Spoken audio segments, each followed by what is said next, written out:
clases que tuvimos me comentaban que ya todos habían trabajado en grupos en el semestre anterior y que querían mantener esos grupos, ¿verdad? Les pregunto, de los que están presentes, ¿hay alguien que no tenga grupo, jóvenes? Lick, buenas tardes. Aquí habemos varios de la central, entonces no tenemos grupos. ¿Y todos están en el grupo de WhatsApp? La mayoría creo que sí, todos están. Perfecto, vamos a ver. Vamos a hacer una... Quiero que me hagan favor de levantar la mano para no saturar el chat y contabilizar cuántos son. ¿Quiénes no tienen grupo, jóvenes, de los que están presentes? Vamos a ver. Solo levantar la mano. ¿Quiénes no tienen grupo? Bueno, veo que hay varios jóvenes, entonces yo creo que lo conveniente es que volvamos a realizar los grupos, ¿verdad? Si ustedes desean continuar, son 25 personas, pues vamos a hacer 5 grupos de 5 y vamos a continuar con las demás personas, que hay 68 presentes. Ellos me imagino que sí tienen grupo, ¿verdad? No me vayan a bajar la mano. Voy a nombrar coordinadores. De las personas que levantaron la mano, el primer coordinador, ¿quién se puede ofrecer como coordinador, jóvenes?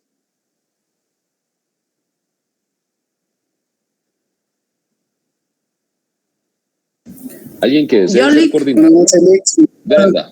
Vamos primero con el grupo de Brenda y después vamos con Jonathan y vamos avanzando. Brenda, hágame un favor. Coloque...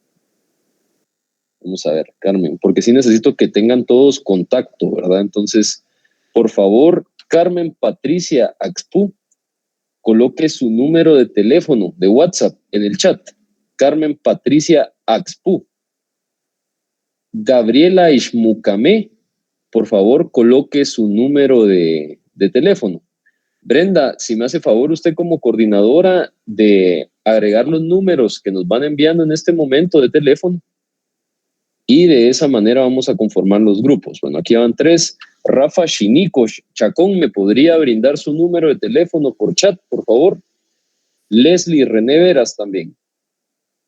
Por favor, su número de teléfono, Leslie. Y por último, Franklin Chamalé, su número de teléfono en el chat, por favor. Vamos a ver, ya tenemos el de Gabriela, el de Carmen, Rafa, Franklin y Leslie. ¿Me confirma, Brenda, si los puede copiar y pegar para guardarlos? Y seguimos con el siguiente coordinador. Sí, ahorita lo voy a copiar, lo voy a guardar. Gracias, Brenda. Entonces, los compañeros que acaban de enviar su número de teléfono, solo los compañeros que llamé, que enviaron su número de teléfono, favor, bajar su mano. Ok, seguimos. Entonces, el compañero Jonathan. Me comentaba Jonathan que podía apoyarnos siendo coordinador. Jonathan Amílcar. Con gusto, Lick. Perfecto. Entonces, Jonathan Amílcar, coordinador del grupo 2. Voy a ir diciendo los nombres de los compañeros y, por favor, su número de teléfono en el chat. Shirley Rosales. Por favor, su número de teléfono en el chat. Shirley. William Pérez. Otras ramas del derecho, ¿verdad? ¿Esto qué quiere decir? Realmente el derecho internacional privado nace de ser un tipo de híbrido entre dos ramas muy importantes del derecho. ¿Cuáles serán esas dos ramas que son las bases del derecho internacional privado, jóvenes?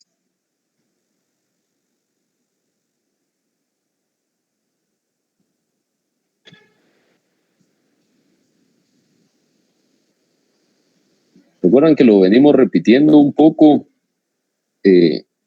al momento de hablar de las similitudes con el derecho internacional público.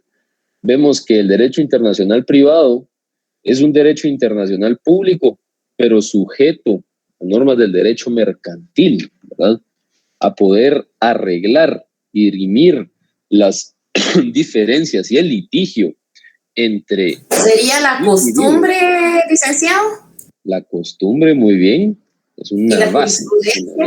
Y la jurisprudencia, ¿verdad? Entonces nosotros tenemos como bases la costumbre, y eso lo vamos a ver el día de hoy. ¿Por qué la costumbre? Y la jurisprudencia, de una manera complementaria, nos ayuda a poder hacer ese híbrido en el derecho, entre el derecho internacional público y el derecho mercantil o civil, ¿verdad? Entonces el derecho internacional privado nace derivado de esta necesidad de aspectos que no se contemplaban en estas ramas primordiales, ¿verdad? Estas fuentes del derecho pues las platicamos el día viernes, y aquí ya vamos a platicar un poco sobre las fuentes directas, ¿verdad? Que son las que nos interesan para este curso. Entonces vamos a ver, le voy a pedir apoyo a los compañeros, permítanme. Dice Claudia Jiménez, los demás, ¿cómo sabremos qué grupo somos? Claudia, usted no tiene grupo. Bien, licenciado, pero ahorita creo que usted asignó número de grupo a los que no tenían grupo. Y a los que ya tenemos grupo, ajá. Eso era solo para organizarlos. Entonces nosotros no hemos puesto nuestro grupo, licenciado, pero yo voy a ser la coordinadora. Va, perfecto. Miren, los grupos no tienen, qué bueno que me preguntó Claudia, para salir de dudas, los grupos no van a estar identificados con números, ¿verdad? Esto lo hicimos con números para poder agilizar a estas 30 personas que no tenían grupos, y bueno, salimos bastante rápido. Entonces, vuelvo a preguntar, ya que hay varios que se incluyeron un poco tarde, ¿todos tienen grupo aquí, jóvenes? Yo no quiero recibir un mensaje el día de mañana y que alguien me escriba, Lick, no tengo grupo, ¿verdad? Entonces, quiero preguntarles, ¿todos tienen grupo? Lick, buenas noches, soy yo. Brenda, dígame.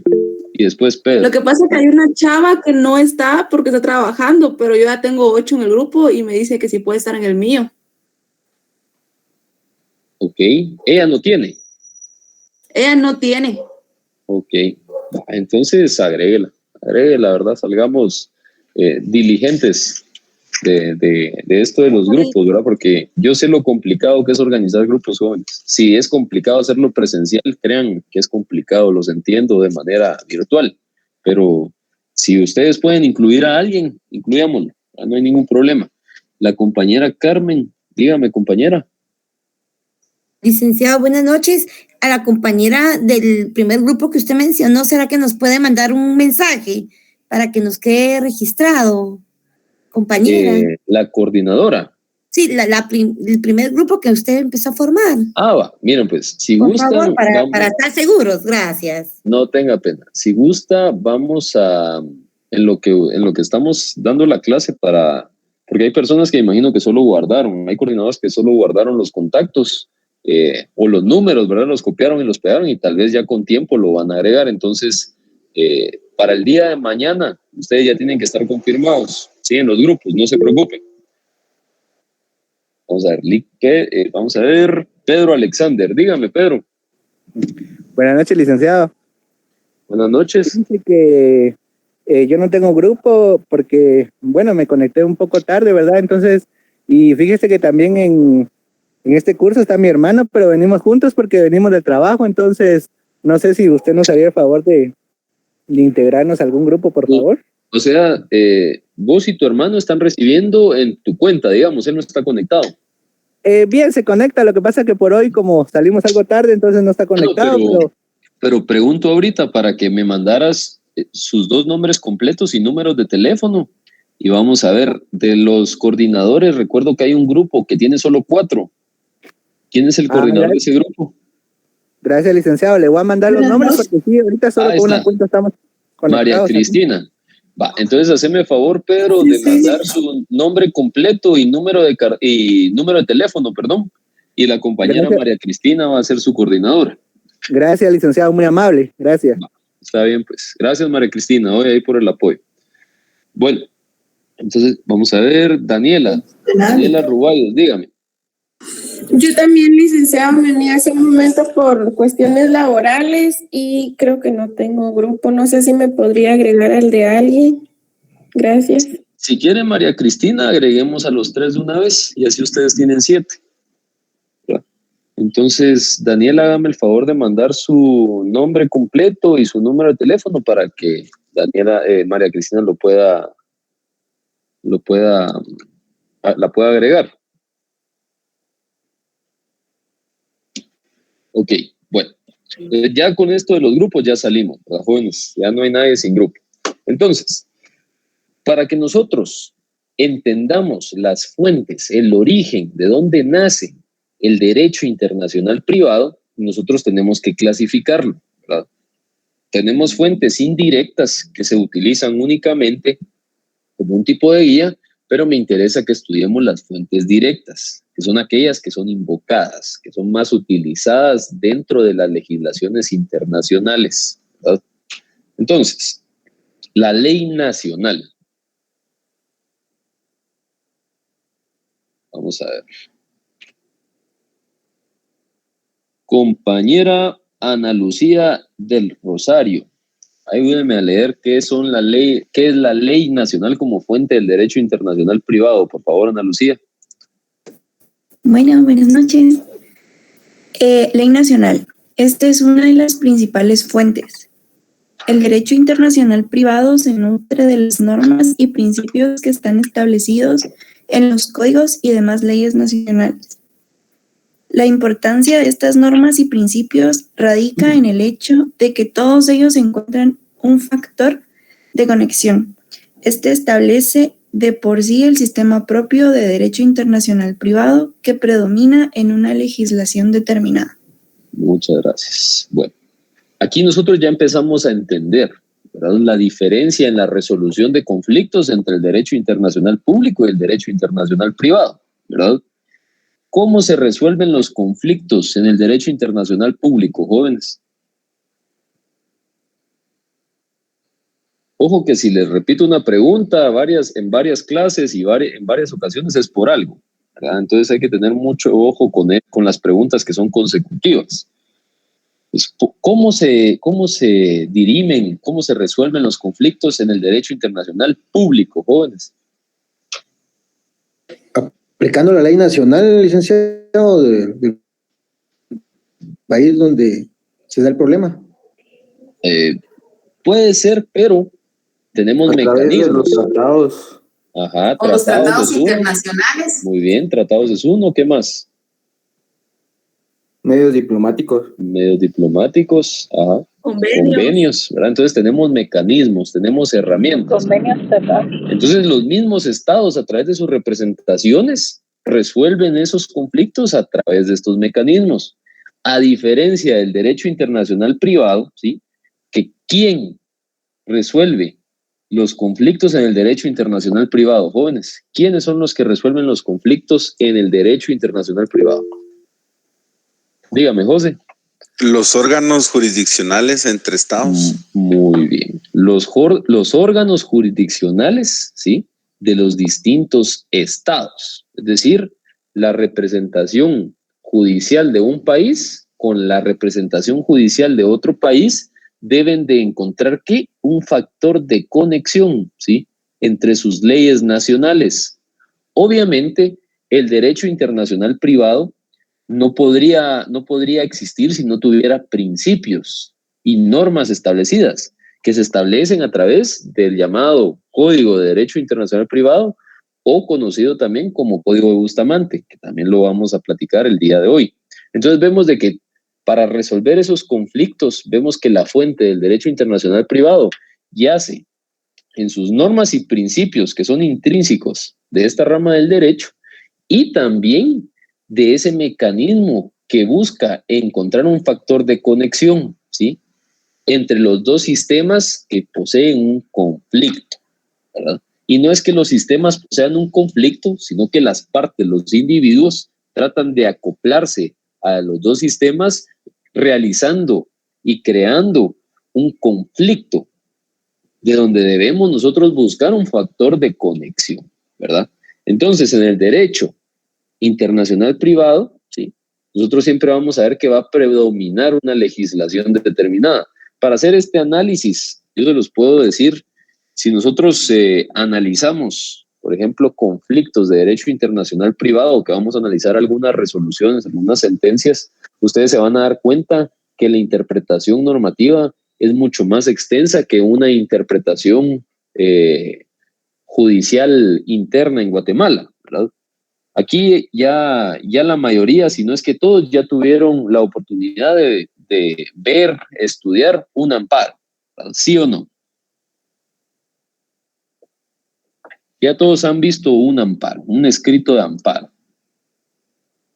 Entonces, dentro de este escrito, ustedes ven que se contemplan tanto garantías constitucionales como derechos humanos, ¿verdad? Y nosotros podemos observar ciertos análisis jurisprudenciales que se utilizan como una manera de guía para lo que buscamos que el juez conozca, ¿verdad?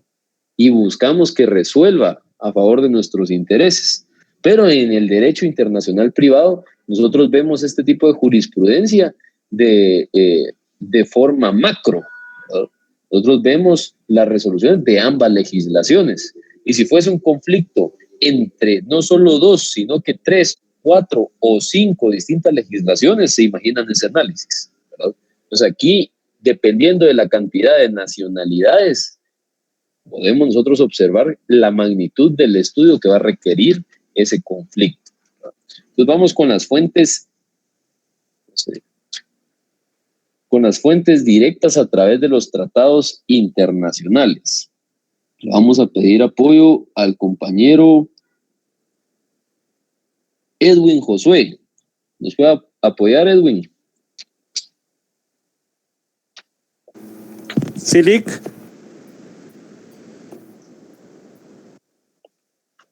En apoyarme en leer los tratados internacionales. Tratados internacionales. Estos constituyen, junto a la ley, la primera fuente del derecho internacional privado. Puede decirse que los tratados han sido divididos en dos clases. A, tratados públicos, en los cuales está interesado la soberanía del Estado y constituyen actos públicos. Y los tratados, leyes que regulan conductas, obligaciones o derechos de los particulares, los cuales podrían ser llamados actos particulares. Actos particulares, muy bien. Nosotros vemos que gracias, Edwin. Nosotros vemos que los tratados internacionales figuran tanto en el derecho internacional público, ¿sí?, como el derecho internacional privado. Pero realmente es una fuente directa del derecho internacional privado porque nació la decisión de poder regular los mecanismos para resolución de conflictos internacionales en materia privada, nació a través de un tratado, ¿verdad? Y obviamente debemos de regir estas actuaciones a través de las normativas, a través de los tratados públicos. Permítanme, jóvenes que se están agregando aún. Bueno. Entonces, vemos que los tratados públicos, como nos apoyó ahorita el compañero Edwin para leer, son aquellos que están interesados ¿en qué? En la soberanía del Estado. Recuerden que la soberanía es predominante, hace respeto a esas legislaciones. Y secundando, son actos políticos. Entonces, dentro del derecho internacional, a pesar de que sea privado, siempre tenemos el factor político, ¿verdad? Y los tratados en general que van a regular conductas, ¿sí? Van a regular la manera en la que las relaciones sociales se deben de desarrollar, tanto con derechos como con obligaciones, ¿verdad? Entonces aquí nosotros podemos observar la forma en la que nacen estos derechos y obligaciones a través de los actos particulares, ¿sí? ¿Qué es la consecuencia jurídica, jóvenes? ¿Alguien que me pueda retroalimentar un poco? ¿Alguien recuerda qué es la consecuencia jurídica?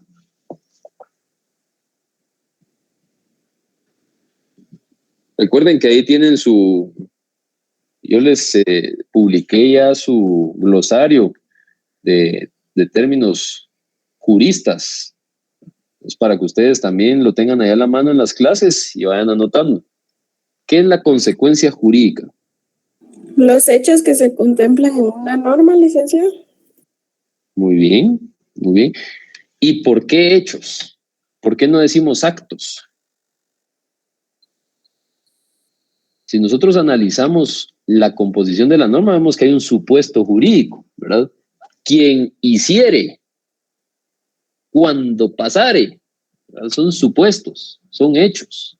Entonces, realmente, cuando nosotros vemos las consecuencias jurídicas de los actos particulares, nosotros podemos ver que existen consecuencias jurídicas nacionales y consecuencias jurídicas internacionales, ¿verdad?, que van a venir siendo desprendidas de los actos particulares, ¿verdad? Entonces, La convención particular, ojo con esto, existen convenciones de manera general, ¿verdad?, que podemos observar en el derecho internacional público, pero existen convenciones de manera particular, ¿verdad? Podrían ser pactos, ¿sí?, entre estados para regular aspectos del derecho privado, ¿verdad?, que también entran dentro de los tratados. Vamos a ver, vamos a pedir apoyo a la compañera Ingrid Carolina. Apóyenme leyendo la convención particular, por favor, Ingrid. La convención particular puede considerarse como fuente en virtud de que, en aquellos casos en los cuales habría que buscar la voluntad presunta de las partes, deberá aplicarse el principio de la autonomía de las partes, cuando la voluntad aparece incontrastable de los contratantes. Gracias, Ingrid. ¿A qué nos referimos, sí, con que la voluntad aparece incontrastable, jóvenes? Recuerden que una expresión de voluntad para que nazca la vida jurídica tiene que estar libre ¿de qué?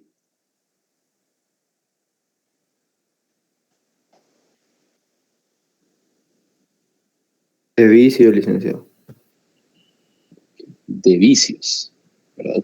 Entonces aquí nosotros vemos que un vicio, ¿sí?, viene a ser algo poco visible, ¿verdad? Lo viene a ser oscuro, le decimos nosotros. El aspecto de esta norma en la aplicación que se está tratando de dar y la actuación es un poco oscuro.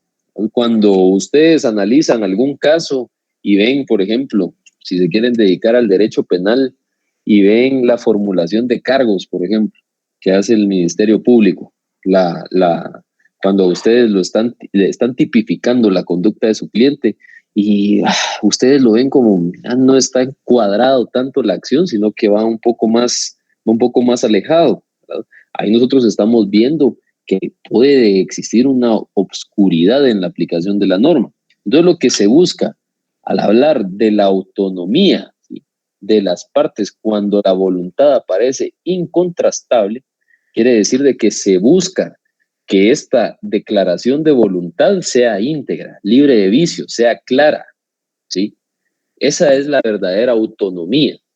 Entonces, en esta convención particular, nosotros vemos de que no se está imponiendo una conducta, ¿sí?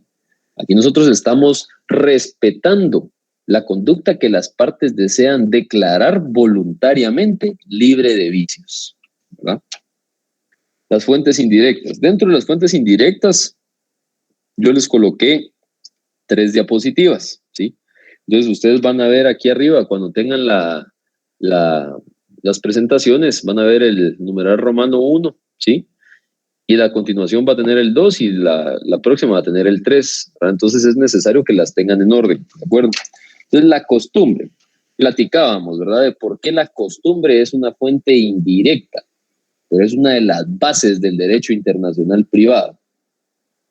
Vamos con el compañero Joaquín Alejandro. Apóyeme leyendo, Joaquín.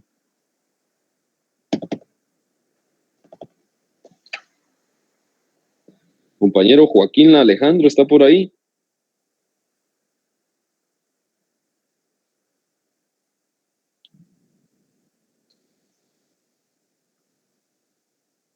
Bueno, entonces Julieta, por favor, anotemos Joaquín Alejandro. Anotado, Lic. Vamos con compañero José Miguel Martínez. La costumbre. El derecho internacional privado ha sido en su base un derecho consuetudinario. La costumbre ha regido este derecho desde sus primeros momentos, pero es de advertir que esta costumbre tiene que ser jurídica, no un simple uso o hábito, sino una costumbre en la cual se encuentren los 2 elementos característicos de la misma, un elemento material y la opinión jurídica de su necesidad. Muchas gracias. ¿Por qué creen ustedes, con lo que acabamos de leer, que la costumbre nace, ¿sí?, como una manera de basar una nueva norma, una nueva rama, ¿sí?, del derecho. Porque realmente el comercio, si ustedes se enfocan un poco en el fin de la regulación del derecho internacional privado, se dan cuenta de que va bastante enfocado al comercio internacional, ¿verdad? Lo vemos de que en su mayoría, ¿sí?, al comercio internacional lo regulan los aspectos del derecho internacional privado, ¿sí? ¿Cómo se comerciaba anteriormente? Lo vimos en las diapositivas pasadas, ¿verdad? El ex mercantilis. Cómo este conjunto de normas que eran una costumbre entre los comerciantes transnacionales en la antigüedad se acostumbró de tal forma que debía ser respetado a pesar de que no estuvieran en un mismo territorio, en una misma nación, ¿verdad? Entonces ya era una costumbre de cómo llevar estos pactos, ¿sí?, estos tratos, estas declaraciones de voluntades. Entonces el derecho internacional privado tiene como una fuente indirecta a la costumbre, ¿sí?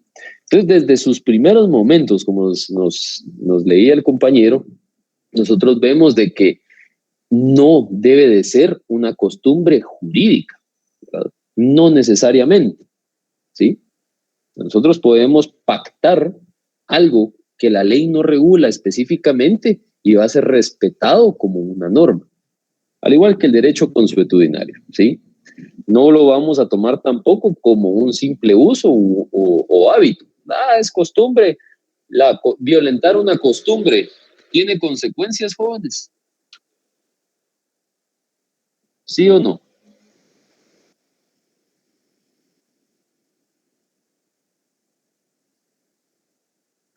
Como consecuencia como tal, yo me imagino que sí. Ahora una consecuencia jurídica, eso yo me imagino que es otro tema.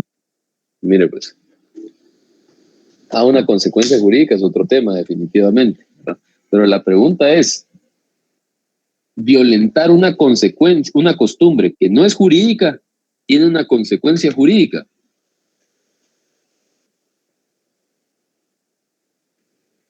Porque aquí nos indica que no necesariamente la costumbre debe ser una costumbre jurídica, ¿verdad? Una costumbre reconocida por la ley. Puede ser una costumbre porque son actos que regularmente se pactan, ¿sí? Entonces, realmente, jóvenes, violentar una costumbre que no es jurídica no va a traer una consecuencia jurídica. Porque las consecuencias jurídicas, ¿de dónde nacen las consecuencias jurídicas? De una norma que se encuentra tipificada. Okay, de los actos o los hechos jurídicos. Y para que un acto o hecho jurídico, valga la redundancia, sea un acto o hecho jurídico, adquiera esa cualidad jurídica, tiene que suceder lo que Marisol nos acaba de indicar, debe estar tipificado. Entonces aquí vemos esa complicidad, ¿verdad? Es una cuestión complicada el poder abarcar dentro de la normativa los aspectos de costumbre de las diferentes naciones. Entonces vean la magnitud del estudio que requiere esto, ¿sí? Y aparte, nosotros vamos a encontrar un elemento, ¿sí?, material. ¿Esto qué quiere decir? El derecho internacional privado requiere un elemento material de acción, ¿sí?, que alguien haga o no haga algo, ¿verdad? De acción o omisión, por supuesto. Entonces nosotros vemos de que el derecho internacional contempla la costumbre tratando la manera de aplicar mecanismos de manera indirecta, de manera supletoria, para evitar algún conflicto, ¿sí? Es por eso la importancia de las fuentes indirectas del derecho internacional privado. Y por supuesto, lo que ya hemos platicado y varios de ustedes me han mencionado, la jurisprudencia nacional e internacional, ¿sí? Aquí ya nos estamos adentrando un poco más a los tecnicismos internacionales. Vamos con la compañera Leslie René Vera, que me pueda apoyar, compañera Leslie René Vera. Buenas noches, sí, con mucho gusto, licenciada. La jurisprudencia nacional e internacional. Los diversos principios sentados en los tribunales, los cuales son producto de la interpretación de estos mismos tribunales, le han dado normas y disposiciones de nuestro derecho a una manera uniforme. Constituye una fuente porque en caso análogo o parecido, el juzgador encuentra ahí un hecho de referencia y un punto clave para resolver un problema jurídico para el cual no existía la norma expresa o esta resultada oscura, dudosa o de difícil interpretación. Muchas gracias. Entonces, si nosotros analizamos la diferencia entre la jurisprudencia nacional y la jurisprudencia internacional, ¿qué podríamos decir, jóvenes? ¿En qué radica esa diferencia? Sencillo. Con sus palabras, es solo una opinión, aquí no hay respuestas equivocadas, ¿sí? Lo estamos entendiendo. ¿Qué diferencia hay entre la jurisprudencia nacional e internacional?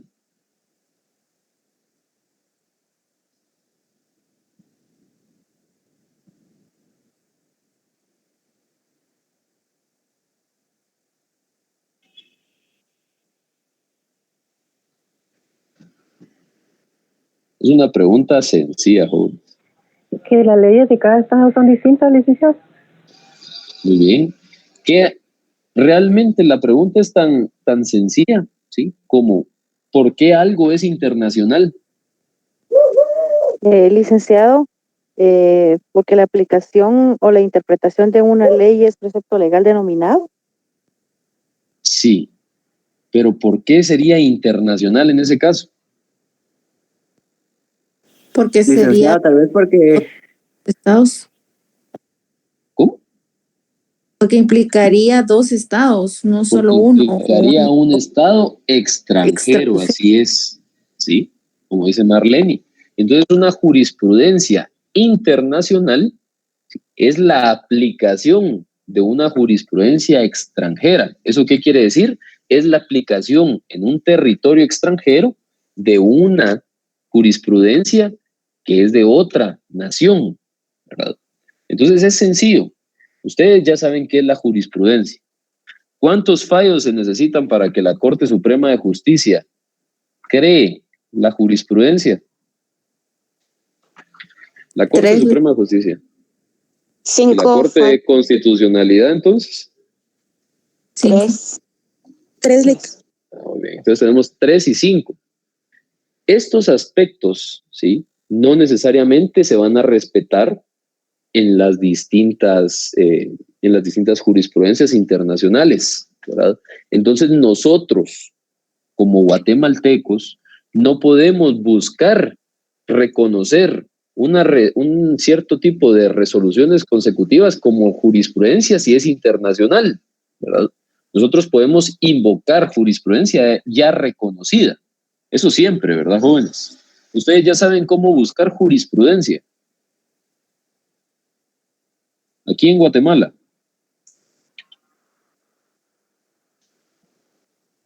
Por ejemplo, de la Corte Suprema de Justicia.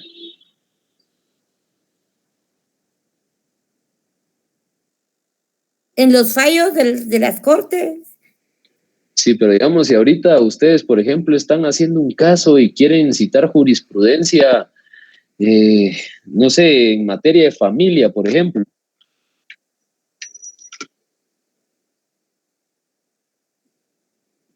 Les voy a enviar un enlace para que lo guarden. Esto es un paréntesis. Perdón, licenciado. No, dígame, casos Carmen. similares. Sí, pero ustedes los investigan, ¿sí? Para saber qué casos similares. Antiguamente ustedes debían de ir a buscar a los tribunales, ¿verdad? Ir a investigar al archivo, ver y comparar qué podían ustedes utilizar como jurisprudencia o que haya sido citada anteriormente. Pero hoy en día nosotros tenemos una herramienta que está en el enlace que les acabo de brindar, que es jurisprudencia nacional.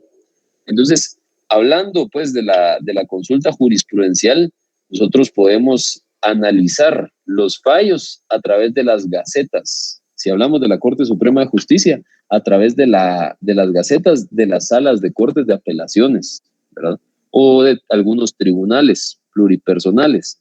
Entonces, para los que ya ingresaron ahí en el enlace, saben que se los voy a presentar. Permítanme, jóvenes. Vamos a hacer un pequeño paréntesis porque es importante también que Que ustedes sepan ya que estamos hablando de jurisprudencia.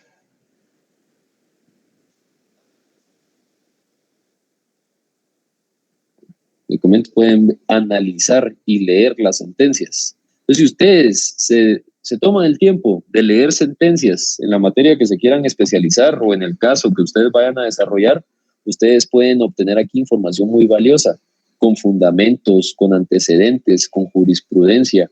Entonces, esta es una herramienta muy valiosa que les sirve a ustedes para los casos similares, ¿sí?, a los que están conociendo. Ustedes pueden citar, y aquí está su número de referencia, ¿verdad?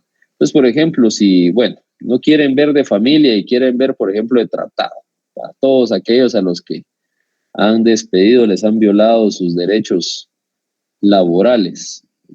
Aquí ustedes pueden ver distintas gacetas, distinto contenido, distinto material, ¿sí? Y de esta manera es de la manera en la que hoy en día ustedes pueden investigar jurisprudencia.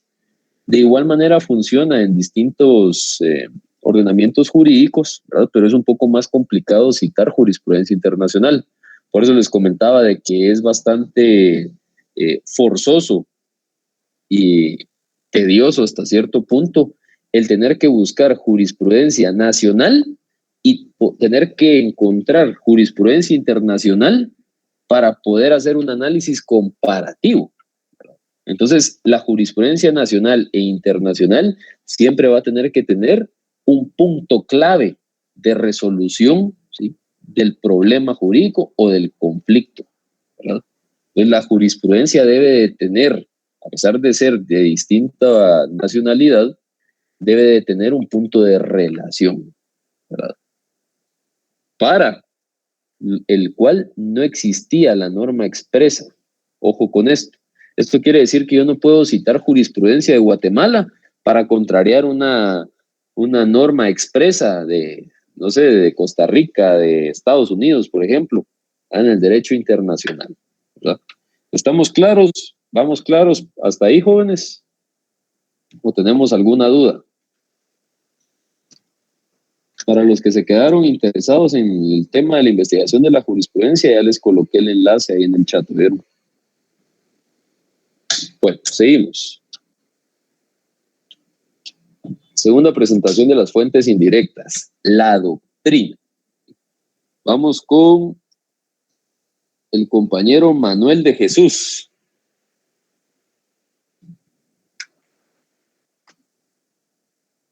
No, perdón. Antes de Manuel de Jesús tenemos a Joaquín Alejandro. No puede responder porque está en el trabajo, dice. Bueno, pero se pronunció. Entonces vamos a quitar a Joaquín Alejandro porque sí estaba pendiente. Por favor, Julieta. Entonces vamos con Manuel de Jesús, por favor. Buenas noches. Buenas noches. La doctrina es una fuente muy importante porque ella constituye un ancho campo en el desarrollo científico del derecho, y si el juzgador no lo tomara en cuenta, el derecho que éste elaborase sería un derecho trunco, sin base científica y contradictorio. Nosotros vemos de que cuando hablamos de doctrina, gracias Manuel, cuando hablamos de doctrina, vemos de que existe, ¿sí?, una obligación tácita del juzgador que debe de tomar en cuenta la doctrina siempre, ¿verdad? Para que lo que está resolviendo, ¿sí?, sea un derecho que no es contradictorio, que va a tener base científica y que es un derecho reconocido y legal, ¿verdad? Entonces la doctrina no es más, ¿sí?, que el desarrollo científico del derecho. Entonces, en el derecho internacional privado, nosotros necesitamos doctrina para poder realizar, los órganos jurisdiccionales necesitan doctrina para poder realizar y resolver, ¿sí?, estos conflictos. Realizar el análisis con el criterio tanto jurisprudencial como cultural, ¿sí?, como legal, y de igual forma al momento de resolver se debe de resolver siempre los fallos deben de ser siempre conforme a la ley, conforme al derecho, ¿de acuerdo? Y los principios generales del derecho internacional privado, ¿verdad? Vamos con María Cristina, nuestra coordinadora. María, por favor. Buenas noches, licenciado. Principios generales del derecho internacional privado. Al principio existía un derecho interestatal con principios normativos que ninguno de los estados de la comunidad internacional podrían considerar como propios. El de la personalidad de las leyes, mediante el cual las referentes al estado y capacidad de las personas siguen a las mismas, donde ellas establezcan su residencia o domicilio. El de la autonomía de la voluntad en materia contractual. El efecto excluyente de la noción del orden público y la aplicación, en su caso, de la ex fori y muchos otros más que constituyen los principios que rigen las instituciones y relaciones jurídicas de carácter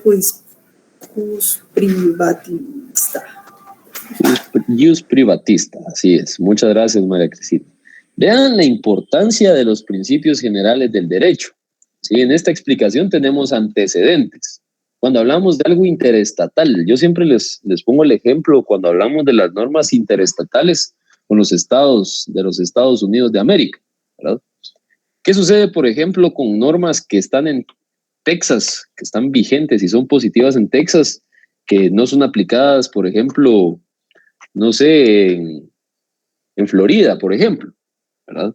Entonces, esa interestatalidad que se da en los estados, con esa autonomía estatal, porque son estados federados, ¿sí? Cuando ustedes analizaron ¿cómo se llamaba este curso? La teoría del Estado, ustedes pudieron ver la manera en la cual se estructuran y se conforman los estados con sus cimientos, ¿verdad? Sus principios. Sin embargo, se daba este mismo fenómeno a nivel internacional, ¿verdad? A nivel de naciones. Entonces no había un punto como lo que debemos de buscar al momento de aplicar la jurisprudencia nacional e internacional, un punto en común para poder resolver los conflictos. Entonces estos principios generales del derecho internacional privado, ¿sí? que son puramente aplicables en el derecho internacional privado y se pueden observar y los vamos a analizar cuando analicemos el Código de Bustamante, vinieron a realizar un tipo de depuración de los aspectos que no permitían y que obstaculizaban una correcta interpretación de las distintas normas de los distintos países, ¿verdad? Entonces la comunidad internacional ya pudo poder tomar como propios algunos aspectos porque respetaban los principios generales del derecho internacional privado, ¿verdad? En ese sentido, nosotros podemos ver que las leyes adquieren un cierto tipo de personalidad, ¿verdad? ¿A qué se refiere con esto? Al provenir de un estado ajeno, vemos que su aplicación es totalmente distinta. A eso se refiere la personalidad, ¿verdad? De las leyes. Cómo cambia según el lugar donde proviene. Entonces nosotros vemos de que el efecto lex fori, ¿sí? Y mucho ojo con esto anótenlo, sí, jóvenes, pregunta de examen. ¿Qué es el lex fori? También se conoce como la ley del foro. ¿Y qué quiere decir esto? En el derecho internacional privado, ¿sí? Va a poder ser aplicable la ley de la nacionalidad del órgano jurisdiccional que conoce el asunto. Se los vuelvo a repetir. Es un derecho, si lo quieren ver así, que tienen los órganos jurisdiccionales de poder aplicar la ley de la nacionalidad del juez que está conociendo el asunto. Entonces eso se da en la interpretación, es un derecho, el ex fori es un principio.